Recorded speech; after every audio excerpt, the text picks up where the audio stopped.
do Evangelho de Mateus, capítulo 14. Amém. Evangelho de Mateus, capítulo 14, versículo 22 em diante. Nesta noite nós queremos falar, irmãos, sobre a grandeza do nosso Deus, sobre a sua soberania, e dizer que o controle da nossa vida está na mão de Deus. Amém? Graças a Deus. Deus abençoe o nosso ministério de louvor. Amanhã também queremos recordar os irmãos, começa a jornada de oração, e é na oração, meus irmãos, que as coisas acontecem. As coisas não acontecem porque nós damos um jeitinho, ou porque nós nos esforçamos e nos dedicamos. As coisas acontecem por causa da oração. A Bíblia diz que a igreja estava em constante oração, e Deus mandou um anjo, foi lá e abriu a porta da prisão onde estava Pedro, aonde estava o servo de Deus aprisionado ali. Todas as coisas têm acontecido por intermédio do clamor, por intermédio da oração do povo de Deus. Muito pode a oração de um justo, e a Bíblia diz que os que de madrugada me buscam, me acharão. Amém? Quem sabe alguém vou fazer um propósito, quero orar em casa, exceto que você não tem como vir, não tem locomoção, não tem carona, não tem bicicleta, né? Mas se tem a disponibilidade, venha amanhã às 5 horas, a igreja está aberta, estarei aqui orando. As lideranças desta igreja vão estar aqui, certo? Orando pelos seus discípulos, orando pelos seus apriscos, orando pelos seus ministérios, orando para que Deus faça mais. Amém? Quando nós oramos, é Deus que faz. Amém? É a mão de Deus que vai agindo, é a mão de Deus que vai operando. Amém? Muito bem.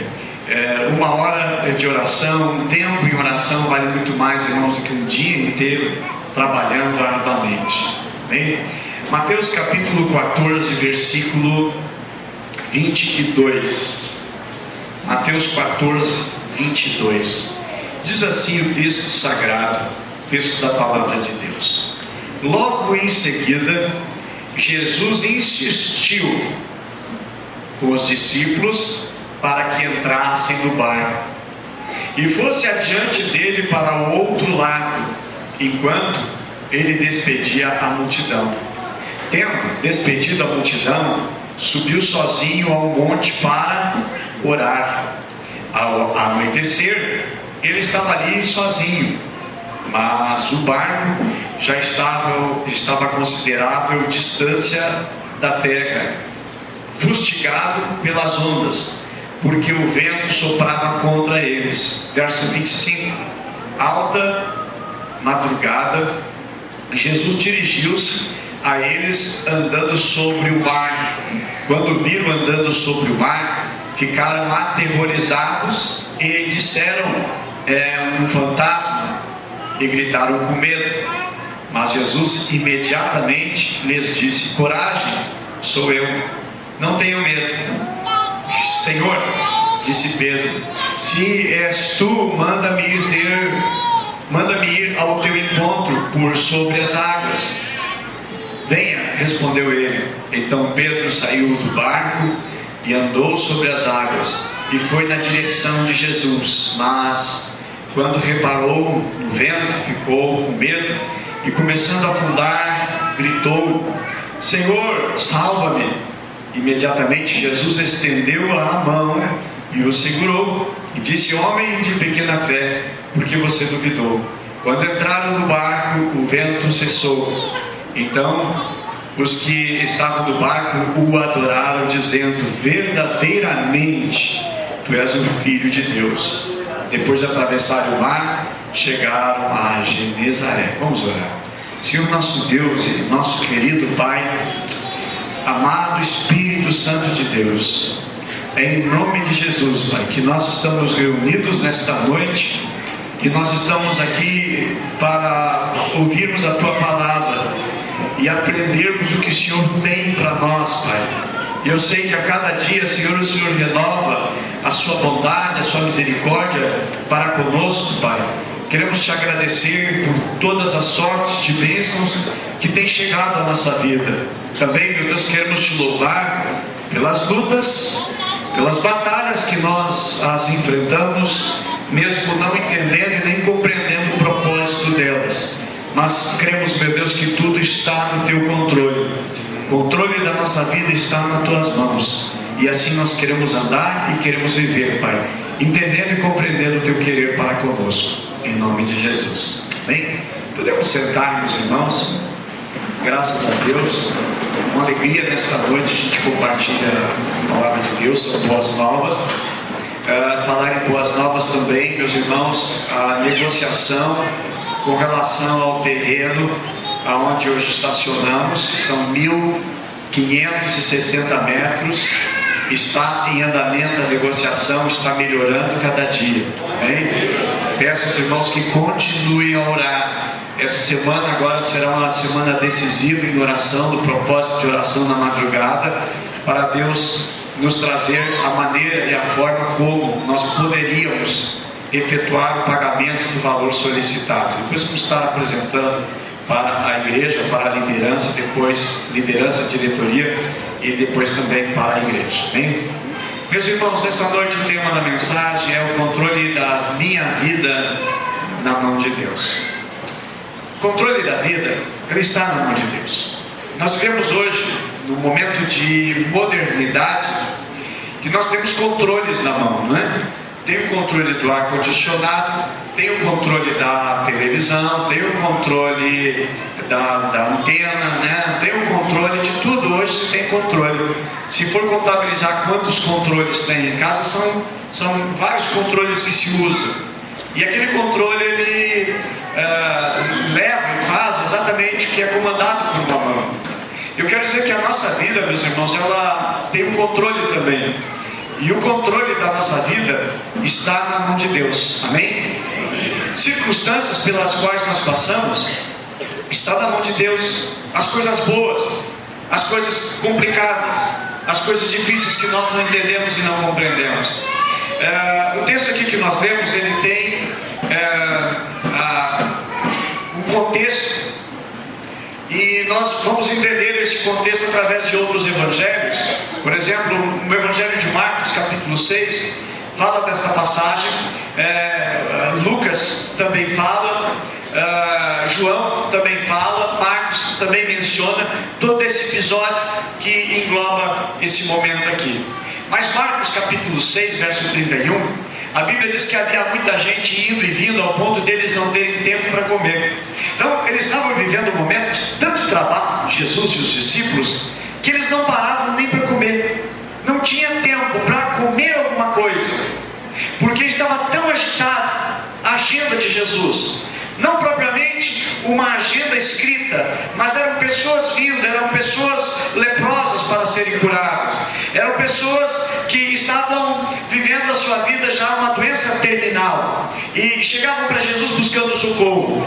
Alguns buscavam cura para a sua paralisia, outros para a cegueira, outros por um problema de possessão demoníaca. E eles estavam procurando Jesus, porque Jesus apresentava, e Jesus sempre apresenta a resposta e solução para as nossas vidas. Então, a Bíblia menciona em Marcos que eles não tinham tempo nem para comer, e Jesus disse: venham comigo para um lugar deserto, descansem um pouco. Versículo 32 está dizendo o seguinte, que Jesus chama os discípulos: olha, vamos para um lugar deserto, para nós descansar um pouco, porque o descanso ele é bíblico. O corpo humano precisa parar um pouco da agitação, e eles estavam debaixo de tanto trabalho que Jesus reconheceu: olha, vamos para um lugar deserto, para um lugar tranquilo, e vamos descansar um pouco. É o que diz Marcos 6, 31. E o verso 32 diz: então eles se afastaram no barco para um lugar deserto. Remaram, agora vão chegar para um lugar tranquilo, onde vão recarregar as baterias, vão renovar as forças, vai ter aquele momento para poder meditar um pouco, para poder desenvolver a sua vida, a sua paz e continuar a caminhada.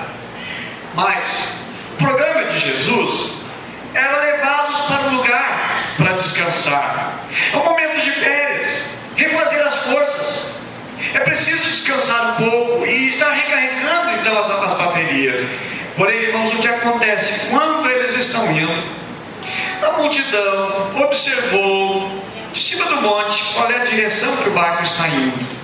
E o barco está indo em outro lugar. Eles avisam todos e dizem: olha, Jesus e os discípulos estão indo para lá. E eles rapidamente foram, correndo, foram rapidamente. E a multidão antecipou a chegada de Jesus com os seus discípulos. A multidão estava ali. O programa que estava sendo realizado foi frustrado. Não teve um bom êxito de levar os discípulos para descansar. Agora, de repente, Jesus então está ensinando o povo. Jesus está levando entendimento para a mente, para o coração, para a alma do povo. Jesus está curando as pessoas, libertando os oprimidos das trevas. Jesus está fazendo uma obra tremenda, extraordinária. De repente agora já vai ficando tarde e ninguém comeu.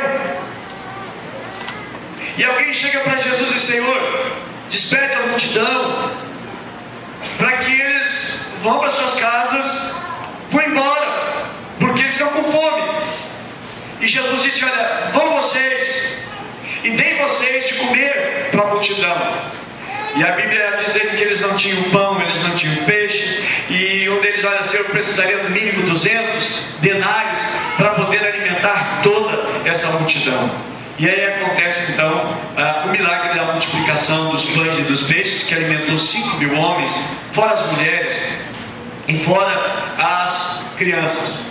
Agora, irmãos, o que acontece lá em João capítulo 6, a gente vai interligando o texto aqui e descobre, irmãos, que os discípulos, Jesus manda os discípulos para o outro lado. Na realidade, manda para Cafarnaum. E segundo está lá em João capítulo 6, e Jesus manda no meio da multidão, está ali, todo mundo se fartou, comeu, sobrou bastante alimento, e Jesus diz: olha, vão agora. Porém, o texto aqui que nós lemos diz que Jesus compeliu, insistiu nos discípulos para que eles fossem para o outro lado. E os discípulos remaram a uma distância que em João capítulo 6, 19 diz que eram aproximadamente de 5 a 6 quilômetros. Eles foram remando. Já estava caindo a tarde, o sol já estava declinando. João 6,17 informa o destino, que foi Cafarnaum. E também havia, segundo João capítulo 6, verso 22, que havia um barco, que era um barco para Jesus. Os discípulos foram no barco maior e o barquinho ali ficou para Jesus, conforme diz o texto. Agora, a multidão vai embora e a multidão observa, em outro momento observa que ficou o barco ali. Eles procuraram Jesus e não encontraram. Os discípulos, eles sabiam que os discípulos tinham entrado no barco e foram. Então, quando a multidão observa o cavaleiro, eles vão em direção a Cafarnaum, certo? E eles até perguntam depois, quando Jesus chega do outro lado: Jesus, mestre, quando chegastes aqui, diz lá no versículo 25. João 6 também esclarece, irmãos, que os judeus estavam querendo proclamar Jesus a rei. Mas deixa-me entender sobre o texto que nós lemos. Esse texto é muito rico e ele nos leva a refletir profundamente, irmãos, algumas coisas. Primeiro, Jesus impeliu os seus discípulos a voltar para casa. Mateus capítulo 14, verso 22. Em seguida, Jesus insistiu com os discípulos para que entrassem no barco e fossem adiante dele para o outro lado, enquanto ele despedia a multidão. Ou seja, olha, vão agora, entrem no barco, remem e vão para casa. Depois eu chego lá, enquanto eu vou despedir a multidão. Muito bem, os discípulos foram. A multidão viu os discípulos entrando no barco e remando para o outro lado. E Jesus: tá bom, tchau, paz do Senhor, paz do Senhor, paz do Senhor, Deus abençoe, Deus abençoe. E aí Jesus ficou sozinho ali. a Bíblia também menciona que ele foi orar ao Pai, ele foi permanecer na presença do Pai em oração. Jesus, irmãos, quando diz para os discípulos entrar no barco, Jesus não pediu para eles de uma maneira assim, dando uma sugestão: quem sabe vocês querem ir para casa, vocês decidem. Não, o texto diz, irmãos, que eles impeliu eles, insistiu. Na NVI diz que Jesus insistiu. Na linguagem de hoje diz que ele ordenou, deu uma ordem para que eles fossem. Na revista atualizada diz que Jesus compeliu, diz que ele obrigou os discípulos para ir. Então os discípulos não tinham opção. E aqui, irmãos, que dá um nó na cabeça. Se Jesus manda eu fazer alguma coisa, tem que dar tudo certo. Não deve, segundo nós pensamos, não deve dar problema ou criar situação. Eu estou na obediência, eu estou fazendo o que o mestre manda. Mas a Bíblia menciona, meus irmãos, que eles começaram a remar, e entre 5 a 6 quilômetros eles estavam com dificuldade, porque os ventos eram contrários. Eles saíram à tardinha, era antes de anoitecer ou da noite entrar o forte da noite, a escuridão total da noite, era para eles já ter chegado lá. E a Bíblia menciona, meus irmãos, que Jesus foi caminhando por cima das águas e chegou na 4ª vigília da noite. Os judeus, que não usavam os relógios que nós usamos naquela época, eles contavam o dia por vigílias. Cada vigília tinha 3 horas. A primeira vigília começava das 6 da tarde até as 9 da noite. A segunda vigília começava das 9 até a meia-noite.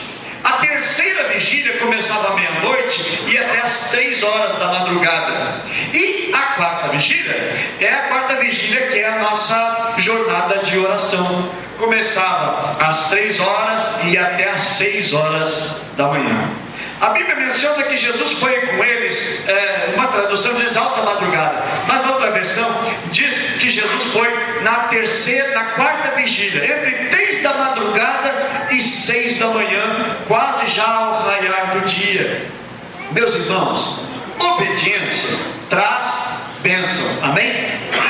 Obediência traz bênção, é o que nós temos aprendido, é o que nós lemos na palavra de Deus.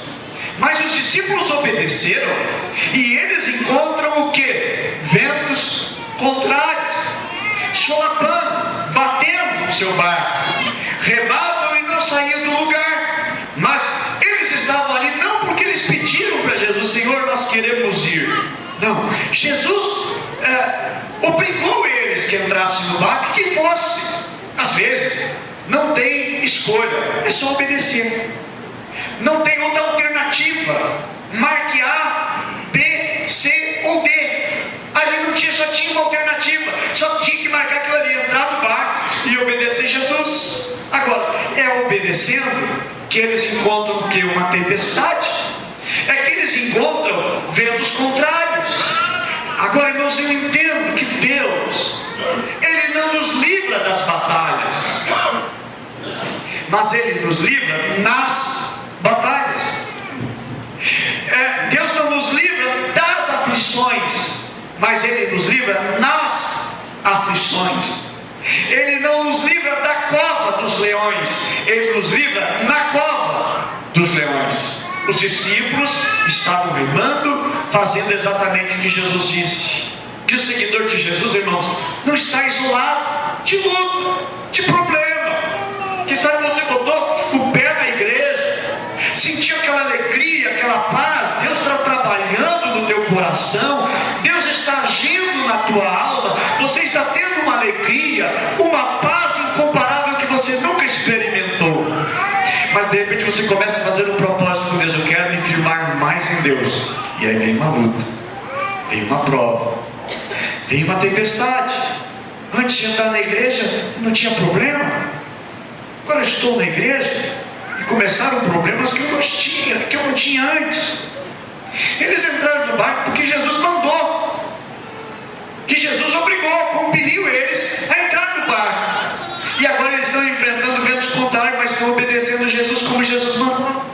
Meus irmãos, o Evangelho não nos coloca numa redoma de vidro que nós não vamos ter lutas e nem problemas e nem aflição. Não existe o Evangelho. Aceita Jesus e você não vai ter mais problema.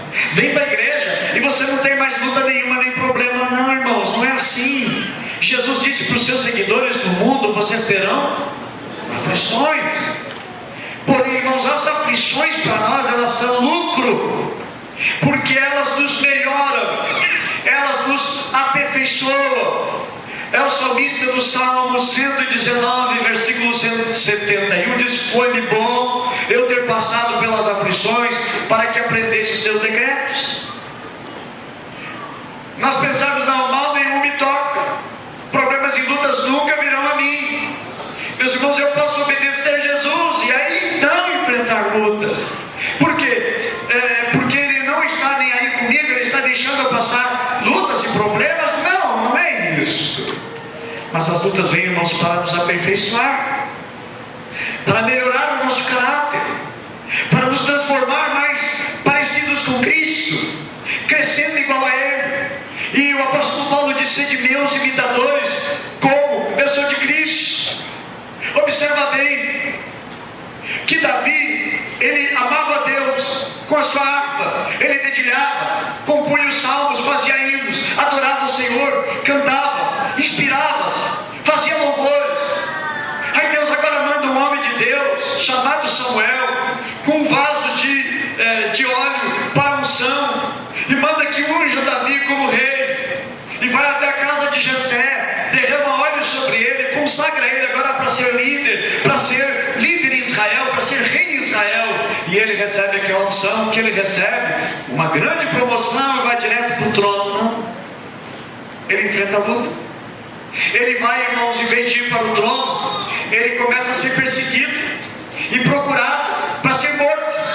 Antes da unção, a vida dele era tranquila, a vida dele estava em paz, era só cantar, cuidar das ovelhas, viver bem, fazer os louvores. Mas agora, depois daquela unção, ele recebe perseguição, até que os planos e propósitos de Deus se cumpram sobre a vida de Davi. Depois ele começou a reinar. Reinou em Hebrom 7 anos e meio, depois reinou sobre todo Israel, e foi o maior rei de Israel.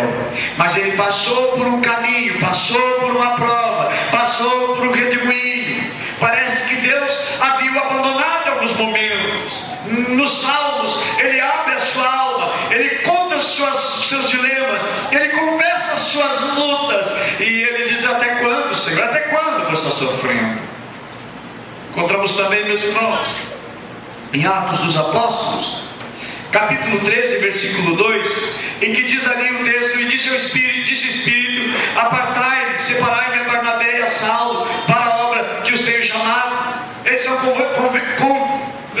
convocados não pela igreja, não pela diretoria da igreja, não pela diretoria consultiva da igreja. Eles estão sendo convocados pelo Espírito Santo.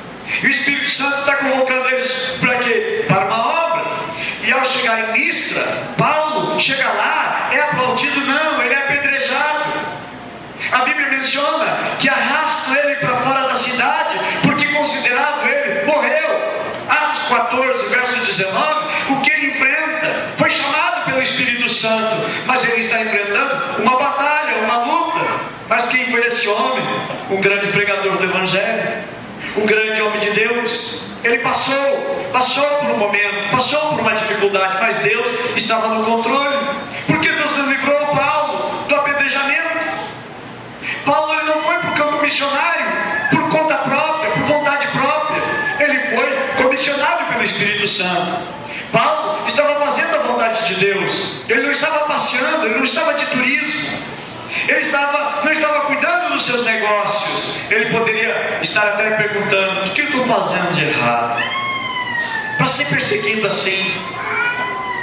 Será que eu estou fora da vontade de Deus? Não, ele estava dentro da vontade de Deus. Outro exemplo de Paulo também, Paulo e Silas, na segunda viagem missionária, em Atos 16, verso 6, diz que Deus não nos permite ir para a Ásia. Verso 7 diz: tentaram entrar na Bitínia, mas o Espírito os impediu. No versículo 9 diz que houve uma visão, e nessa visão eles veem um varão macedônio, diz: passa Macedônia e ajuda-nos. Agora eles têm a direção de Deus. Antes, no versículo 7, eles tentaram entrar na Bitínia, mas o Espírito de Deus impediu eles. Não é para entrar, mas agora na Macedônia o Senhor está dizendo: entre. Então agora vai ser um mar de nós, porque essa é a vontade de Deus. Não, irmãos, foi lá quando chegaram em Filipos, versículo 16, eles libertam uma pessoa possessa com espírito de adivinhação, fazendo a obra de Deus, fazendo a vontade de Deus, obedecendo a voz de comando, e por causa disso eles foram açoitados em praça pública, ensanguentados e jogados depois numa prisão. Atos capítulo 23, versículo 11, diz que na noite seguinte o Senhor, pondo ao lado dele, disse: coragem, assim como você testemunhou a meu respeito em Jerusalém, deverá testemunhar também em Roma. O que Paulo faz? Ele obedece. Mas obedecendo, a Bíblia menciona que ele enfrenta uma tempestade, dias sem ver o sol. A Bíblia menciona que as cargas foram jogadas fora do navio, as mercadorias foram jogadas fora. Agora, ele não é desobediente como Jonas, que estava em desobediência, que tiveram que botar a carga fora. Paulo está dentro da obediência, está no eixo, no centro da vontade de Deus, e o navio naufraga. E como conciliar? Eu estou fazendo a vontade de Deus, mas as coisas não estão dando certo para mim. Ainda não se abriu uma porta de emprego. Fui no médico, constatou que eu estou com uma doença incurada, mas eu estou fazendo a vontade de Deus. Aquela porta que era para se abrir, não se abriu, fechou-se. As coisas que eram para melhorar, não melhoraram. Em vez de melhorar, estão piorando. E eu estou fazendo a vontade de Deus. Eu fiz um propósito com Deus nesta semana, e as coisas começaram a complicar. Como entender, irmãos, inúmeras lutas, quando a gente tem certeza que está fazendo a vontade de Deus? Primeira coisa, meus irmãos, que inquieta é às vezes por que Deus demora. Por que Deus demora para atender? Eu já orei, eu já pedi a transformação do meu marido e ele não mudou. Eu já pedi a libertação do meu filho, que está afundado nas drogas e más companhias, ele não larga. Eu já orei pelo meu casamento, mas o meu casamento continua conturbado. Eu estou buscando, eu estou clamando, Deus não está respondendo, Deus está demorando para responder. É o que nós ensinamos. Deus responde três respostas. Deus tem para nós. Ou Deus responde quando a gente ora: espera. Ou Deus responde sim, ou Deus responde não.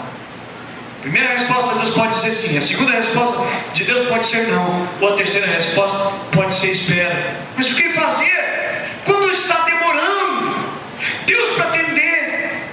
Quando Deus está demorando para socorrer?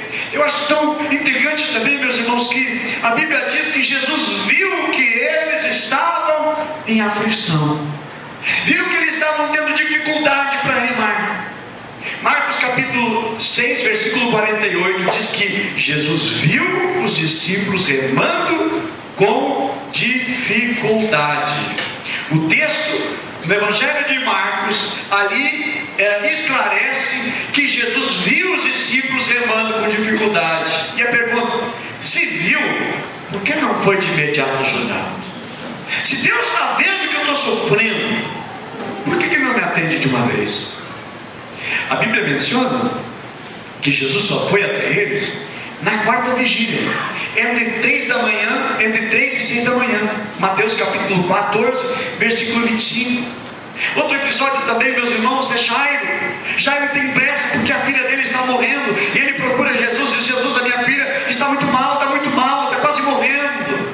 E Jesus vai então até a casa de Jairo, mas no caminho uma mulher que sofria um fluxo hemorrágico, padecia muitos anos com aquela enfermidade.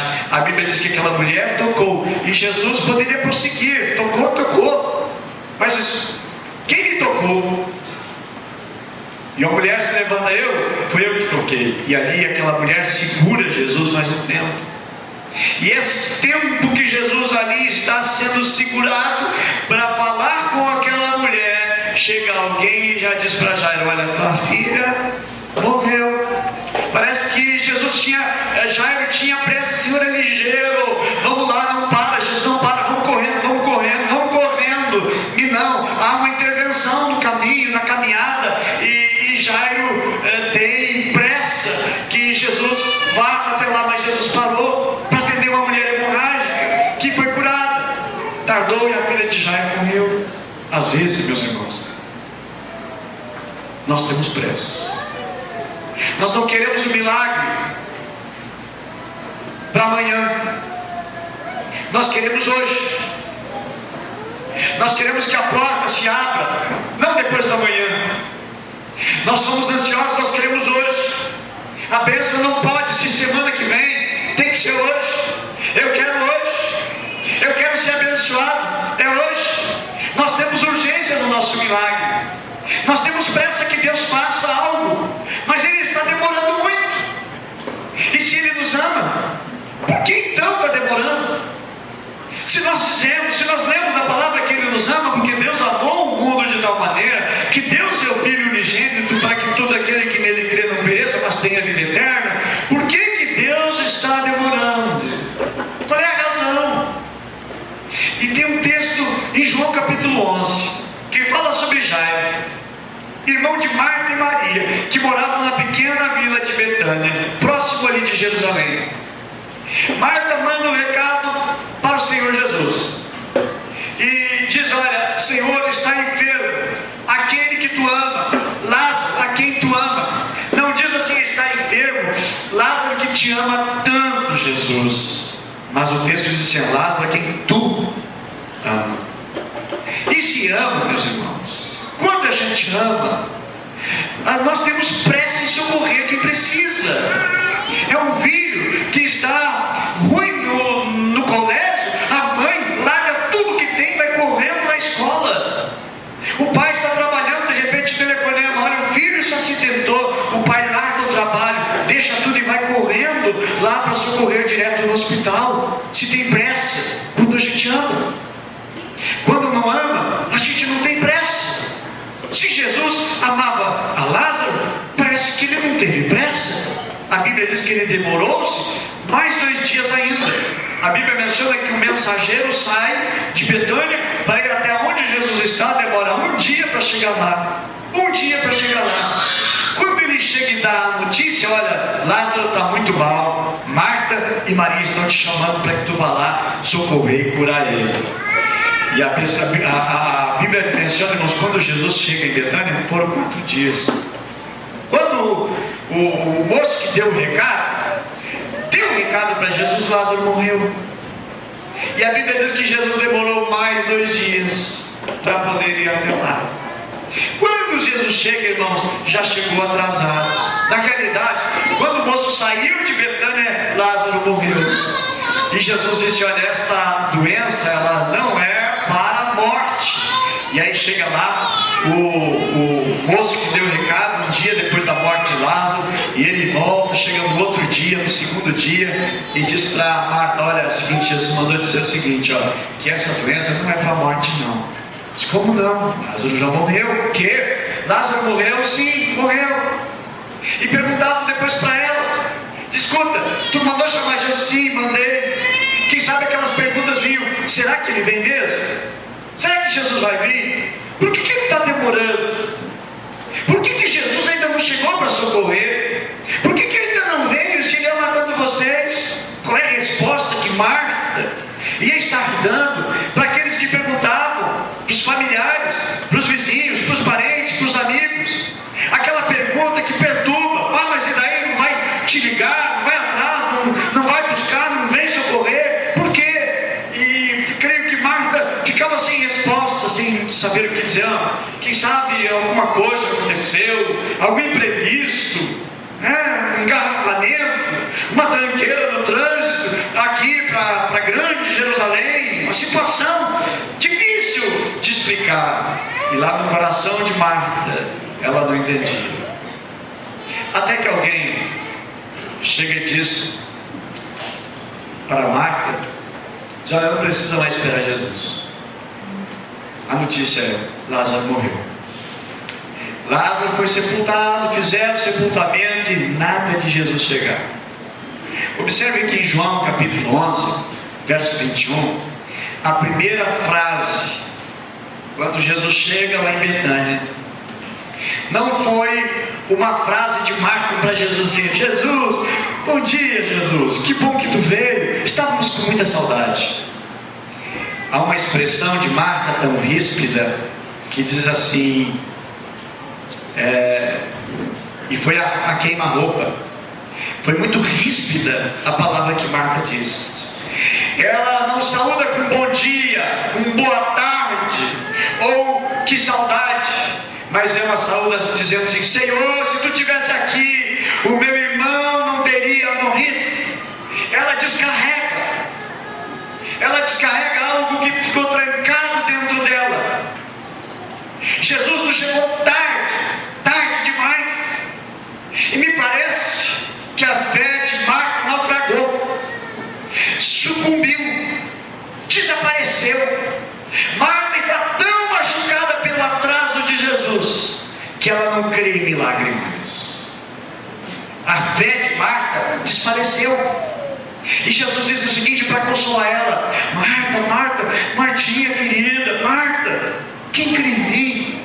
Marta, ainda que esteja morto, viverá. E ela diz: glória a Deus, aleluia, e um avivamento. Não, eu sei que ele vai ressuscitar no último dia.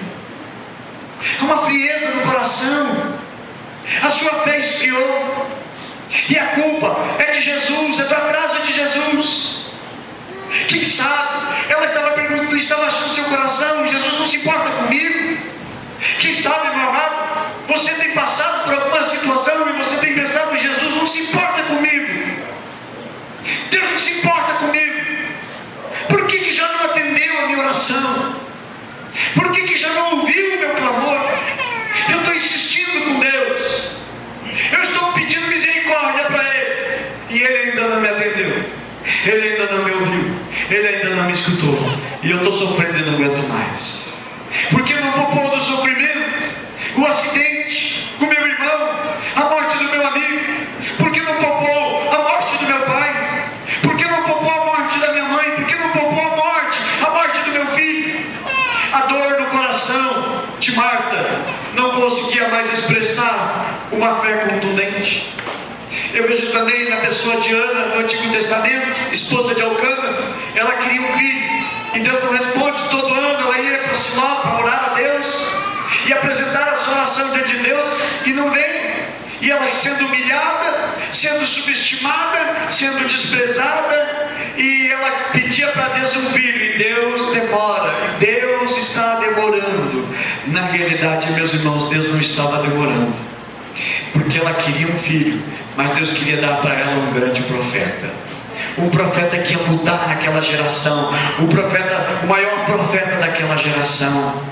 Eu vejo também na vida de José que ele tem um sonho, Deus dá um sonho para ele, que ele vai ser grande, que ele vai ser poderoso, e Deus tem promessa para a vida dele, mas essa promessa não vem, as coisas vão piorando para ele, os seus irmãos odeiam ele, em vez de amar e se curvar diante dele, honrar a ele, dizer: meu irmão, que bom, tu é inteligente, tu está crescendo, está prosperando. Os irmãos passam a odiar, os irmãos colocam ele numa cisterna.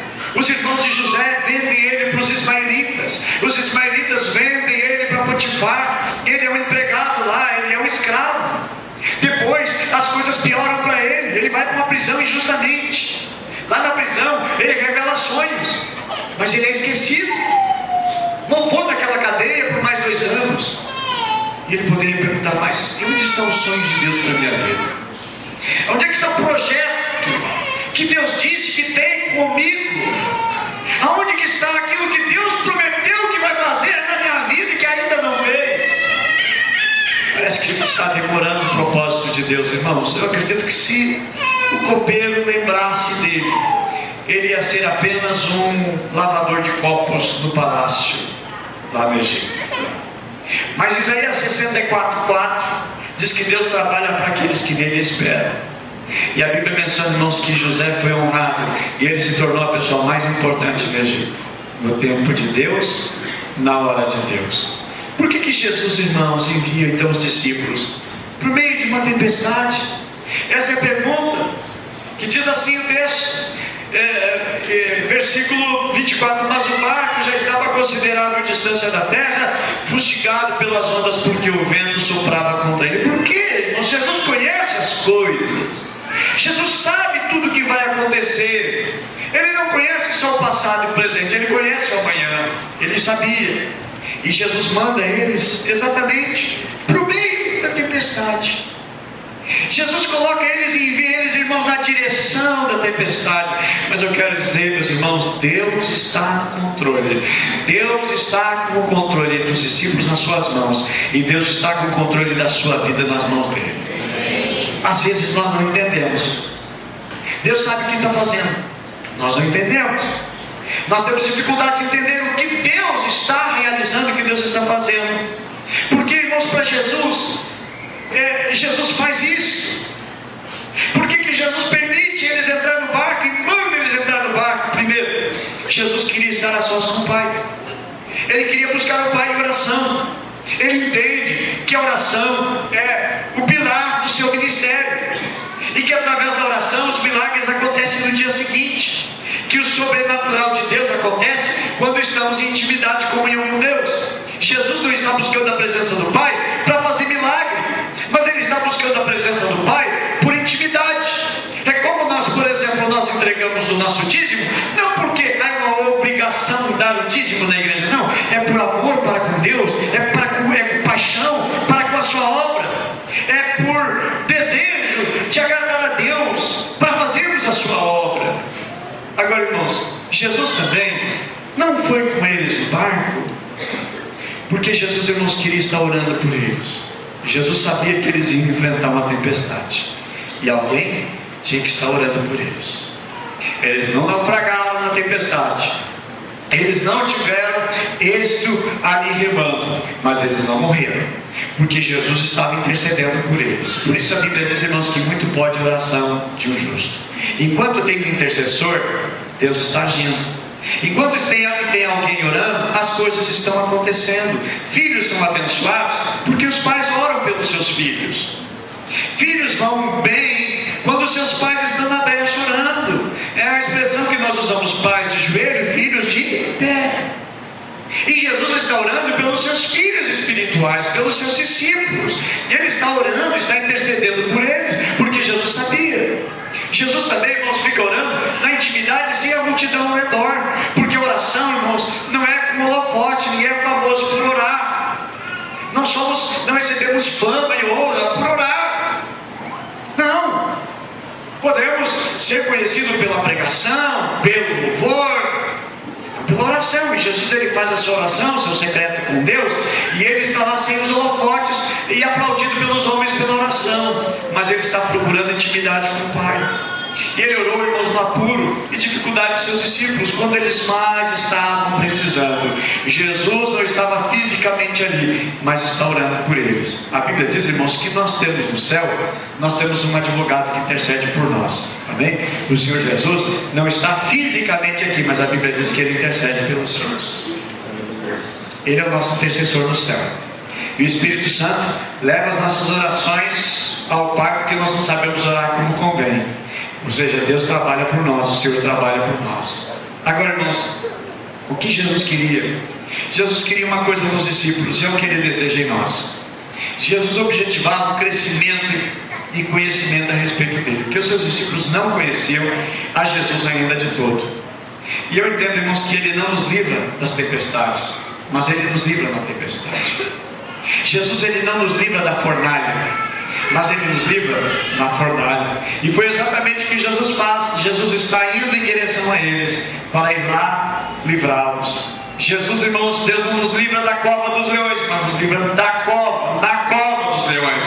E Ele não chegou atrasado. Na prisão de José, Ele não chegou atrasado. Ele chegou na hora de levar José à promoção. É aquele momento e era naquela hora. Quando a demora de Deus, irmãos, ela é propositada por Deus, é para engrandecer a Deus.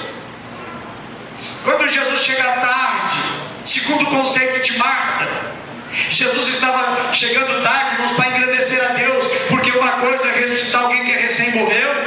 coloca lá aquele choque no peito, tenta reanimar, tenta dar vida e pronto, lá a pessoa voltou. Então não foi um milagre.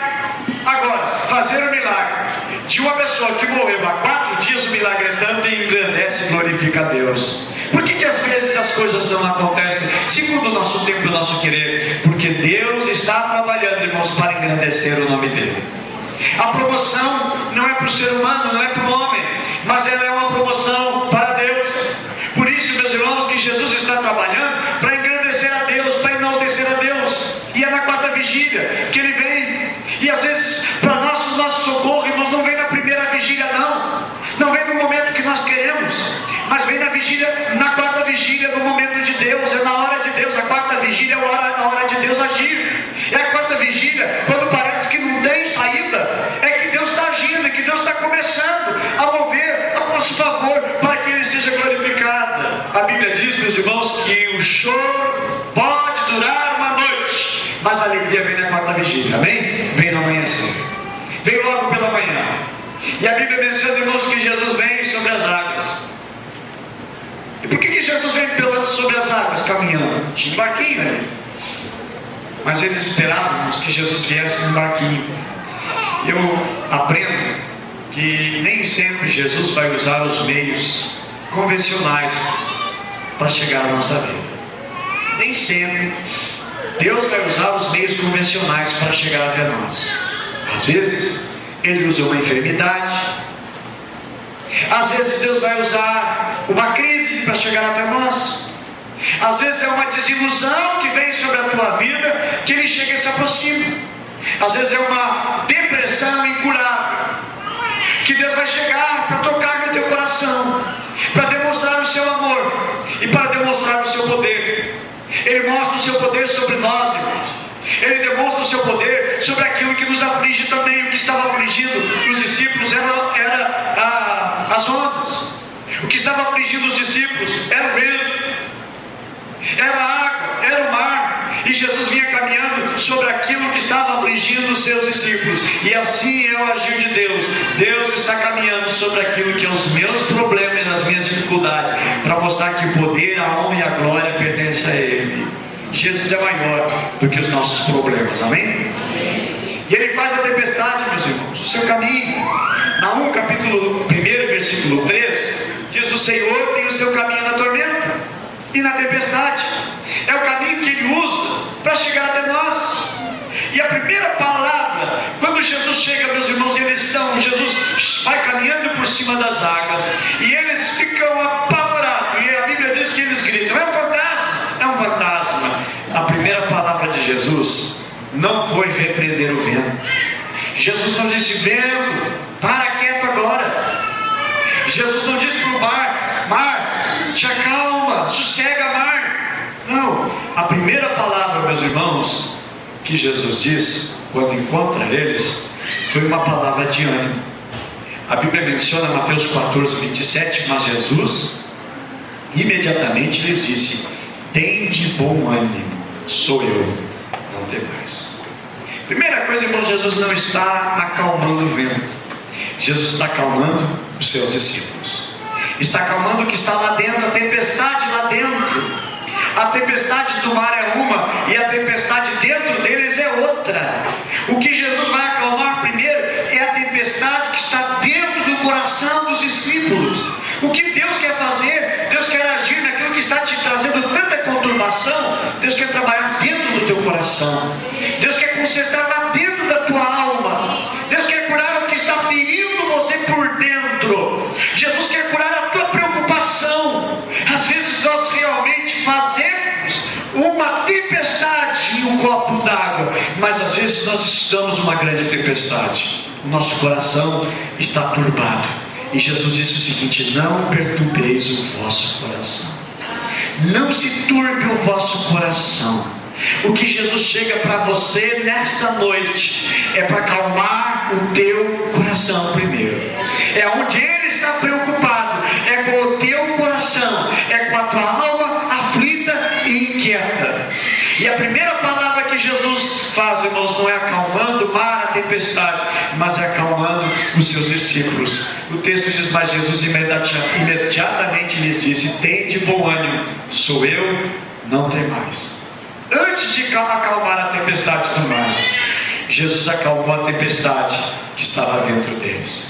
Não basta, meus irmãos, resolver conflitos externos. Não basta resolver conflitos exteriores se não tiver paz no coração. E digo para vocês que paz não é sentimento apenas. A verdadeira paz é mais do que um sentimento. A verdadeira paz é uma pessoa, e essa pessoa é Jesus. Jesus é a verdadeira paz. A Bíblia menciona em Isaías que Ele é o príncipe da paz. Jesus disse: eu tenho paz para vocês, paz para vocês. Por isso que a nossa saudação, ela é paz. Por isso que Paulo, quando escreve todas as suas cartas, ele saúda todos com paz, porque é a necessidade do ser humano. E o que ele está trazendo agora? Paz no meio de uma tormenta. E Jesus é a verdadeira paz, é o que eles estavam precisando. Eu acho tão lindo também um texto lá em Samuel, 1 Samuel capítulo 1, versículo 17 e 18. Quando o sacerdote Eli, a autoridade de Israel, e ele encontra Ana chorando aos pés do Senhor e fazendo a sua oração, e ele diz para Ana uma expressão para acalmar o seu coração, e trouxe uma palavra profética, uma palavra de ânimo para o coração de Ana. Então diz assim o texto: então respondeu Eli: vai em paz, e Deus de Israel conceda a petição que lhe fizeste. Vai em paz, vai em paz, e Deus de Israel conceda a petição que lhe fizeste. Por que orava Ana?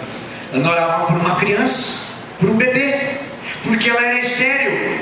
Deus não tinha movido ainda a sua mão em favor de Ana, e Ana era perseguida por Penina, a sua rival, e ela chegou no templo, ela chorava e balbuciava algumas palavras. Eli, o sumo sacerdote, olhou, estranhou, julgou que ela estava bêbada, e disse: aparta-te do vinho, mulher. Onde já se viu uma mulher bêbada entrar na igreja, entrar no templo do Senhor, entrar aqui no tabernáculo? E ela disse: não, Senhor, eu não estou bêbada, eu estou amargurada da minha alma, eu estou entristecida da minha alma, porque Deus não me deu um filho, e eu estou pedindo para Ele um filho. E Ele disse uma coisa para ela, disse: vai em paz, vai em paz. Guarda isso, meu amado, no teu coração nessa noite. Vai em paz. Foi a palavra que o homem de Deus trouxe: vai em paz, e Deus de Israel conceda a petição que fizeste.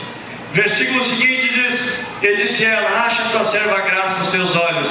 Assim a mulher foi ao seu caminho e comeu. Ela não tinha comido, ela estava em um jejum, ela estava em abstinência de alimento, porque não tinha fome. Quando a pessoa está tão triste, ela nem come. E ela estava tão triste, mas o texto diz assim: assim a mulher foi o seu caminho e comeu, e o seu semblante já não era triste. O seu semblante já não era triste, porque o homem de Deus, a palavra profética diz: vai em paz, que o Senhor conceda a tua petição. E a Bíblia diz: ela foi, comeu, e o seu semblante já não era triste. O que ela queria? Cura para o ventre. Mas antes de curar o ventre, Deus curou o seu coração. Há muita gente, irmãos, querendo buscar uma bênção, que Deus quer dar outra antes. Deus quer curar o coração. O que Deus curou não foi o ventre de Ana primeiro, Deus curou o coração de Ana. Antes de uma cura física, uma cura emocional. Antes de uma cura no corpo, uma cura no espírito, uma cura na alma. Meus irmãos, é onde Deus quer curar. É o que Jesus fez com os seus discípulos, porque o controle está na mão dele. E é o que ele disse para os seus discípulos: olha, tenham bom ânimo, sou eu, não temo, fiquem quietos, fiquem tranquilos. Jesus apaziguou o coração deles, depois apaziguou o mar. E Deus, irmãos, curou primeiro o coração de Ana, depois curou o seu ventre. E para encerrarmos, a Bíblia menciona, irmãos, que Pedro diz assim: Senhor, se é tu, manda que eu vá até contigo. Pedro vai. O Senhor sou eu, pode vir. E Pedro caminha sobre as águas. Logo depois Pedro começa a afundar. E eu vejo aqui uma lição tão importante, tão preciosa, que Jesus, irmãos, vem para levantar o caído. Porque a Bíblia menciona que Jesus estendeu a mão para Pedro e levantou Pedro. É o que Deus faz conosco. É o que Ele faz na nossa vida. Ele diz, tu caído, tu não tem fé? Então toma, empurra mais para baixo. Não. Ele pegou o caído, Ele levantou o caído.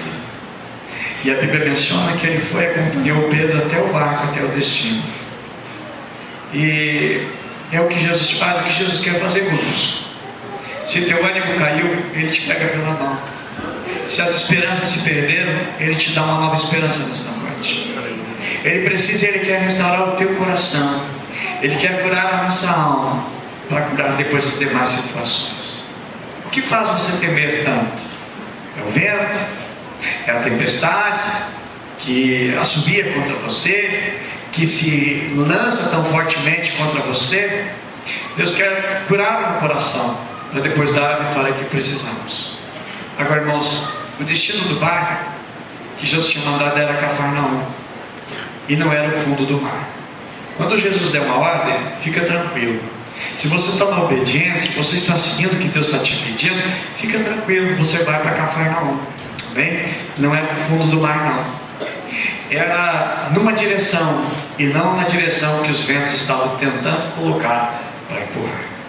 O inimigo faz de tudo, irmãos, para que nossa esperança se perca, para que nós venhamos deixar de confiar.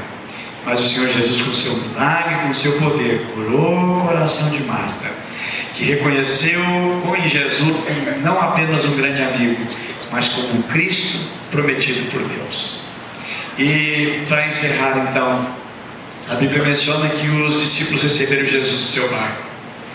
E quando receberam Jesus no seu barco, logo eles chegaram no destino. Às vezes na vida é tão difícil nós chegarmos onde queremos, porque quem sabe Jesus não entrou no nosso barco. E nós precisamos, irmãos, que Ele venha ao nosso encontro. Da onde eles estavam, eles não conseguiriam gritar, dizendo, Jesus, a 6 quilômetros, imagina. Jesus, vem cá, a 6 quilômetros não vai ouvir. 6 quilômetros, meus irmãos, é daqui até o outro lado, lá da São Borja. É daqui até o começo lá da feitoria. Não dá para ouvir. É mais do que daqui até a ponta lá da Charlau. Não vai ouvir. Se nós clamarmos, meus irmãos, muitas vezes não tem como nós resolvermos pelo nosso grito. Mas eu acredito, irmãos, é que a intervenção de Deus, é Deus que é a sua bondade, a sua misericórdia que vem até nós. E Jesus é o presente de Deus, nos dado a nós, e Ele veio até nós. Veio para nos salvar, veio para nos libertar, e Ele veio ao encontro da nossa tempestade. Eles não viram Jesus, mas Jesus estava vendo. Talvez você não vê a Deus, mas Deus está te enxergando. Você não está vendo Jesus fisicamente, mas Ele está te enxergando. E Ele que nos acompanha, e Ele que nos ajuda. Bem, vamos ficar em pé. Nós vamos orar a Deus.